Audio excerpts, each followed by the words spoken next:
Purihin ang Diyos na buhay. Magandang umaga po sa inyong lahat mga kapatid. Ito po ang inyong lingkod na si Pastor Rene Reyes ng Charismatic Cathedral, Christ Life Christian Fellowship ang muling nag-aanyaya sa inyo. Nasamahan ninyo po ako sa pang-umagang pagbubulay-bulay ng makapangyarihang salita ng Diyos. Ang ating pong pagbubulay-bulayan ay ang Mateo Kabanatang 14, talatang 31. Ganito po ang sinasabi. Agad siyang inabot ni Jesus. Napakaliit ng iyong pananalig, sabi niya kay Pedro. Bakit ka nag-aalinlangan? Ang ating pong pagbubulay-bulayan ay pinamagatang huwag mag-alinlangan sa Panginoong Diyos. Samantalang naglalakad po si Pedro sa ibabaw ng tubig, biglang nabaling ang kanyang paningin sa malakas na hangin, rumaragasa at humahampas sa kanya. Ito ay sukat na ikinatakot ni Pedro, kaya't ang kanyang paglakad sa ibabaw ng tubig ay napalitan po ng unti-unti niyang paglubog. At sa pagkakataong ito, sinabi po ng Panginoong Hesus sa kanya, bakit ka nag-aalinlangan? Ito ang salitang binitiwan ng Panginoong Hesus ng si Pedro na nooy naglalakad sa ibabaw ng tubig patungo sa kinaroroonan ni Hesus ay biglang nabaling ang paningin sa malakas na hangin rumaragasa at humahampas sa kanya.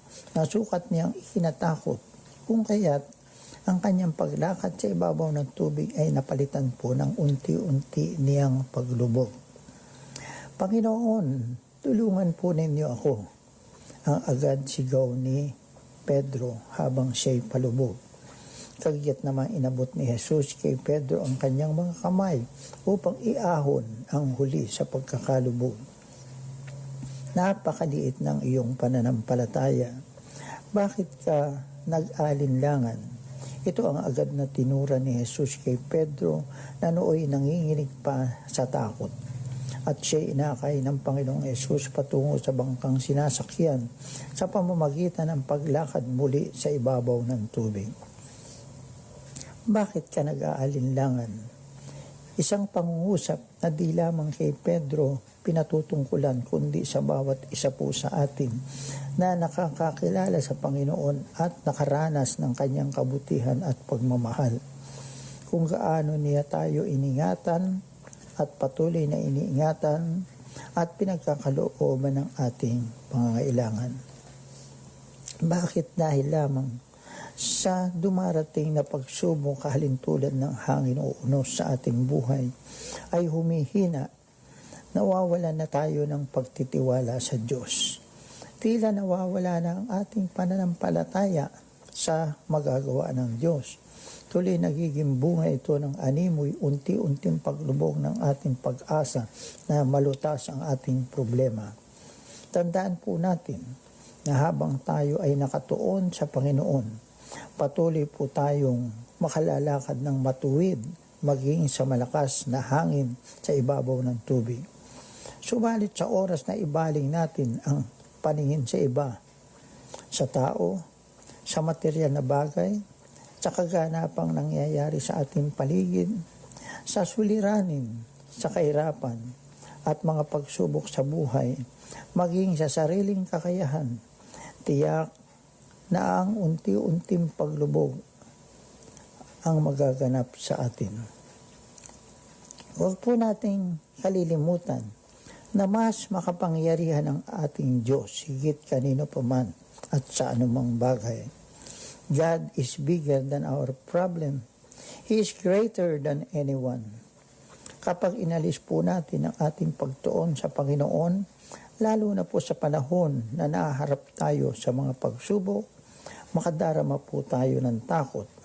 Tayo'y mababalisa at mapupuno ng mga pag-aalinlangan at mga alalahanin sa buhay. Ayon po sa Hebreo Kabanatang 12, talatang 2, ituon natin ang ating paningin kay Jesus na siyang pinagmula ng ating pananampalataya at siya ring nagpapasakdal nito. Tandaan po natin na ang Panginoong Jesus ang may akda ng ating pananampalataya at siya rin magpapadalisay nito Tularan natin ang ating Panginoon na dahil sa kagalakang nag-iintay sa Kanya at mararanasan sa kalangitan, hindi niya inalintana ang hirap na daranasin, maganap lamang ang dakilang kalooban ng Diyos. Kaya't anumang hirap ang danasin natin ngayon, mga pasakit na nakapagbibigay ng lungkot at bighati sa ating buhay, mga suliraning walang humpay at animoy sunod-sunod na bagyong dumarating, huwag panghihinaan ng loob, huwag mag-aalinlangan. Tandaan po natin, mahal na mahal tayo ng ating Panginoong Diyos. Nakita po natin na kahit pa nga nag-alinlangan si Pedro kay Jesus, isang daing lamang po ni Pedro, nariyan na agad ang Panginoon at inalis agad ang kanyang takot at iniligtas. Mateo Kabanatang 14, talatang 30 at 31. He who calms the storm, walks on the water, is likewise the one who will hold us in His hand. Kumapit lamang po tayo sa Kanya at tiyak na makalalakad tayo ng panatag sa ibabaw ng tubig sa kabila ng malakas na hangin. Muli, manatiling nananalig sa Panginoon. Huwag po tayong mag-alinlangan sa Panginoong Diyos. Purihin po ang Diyos na buhay. Pagpalain po kayong lahat ng Panginoong Diyos. Maraming salamat po sa pakikiisa ninyo sa pang-umagang gawain na pagbubulay-bulay ng makapangyarihang salita ng Diyos. Have a pleasant day.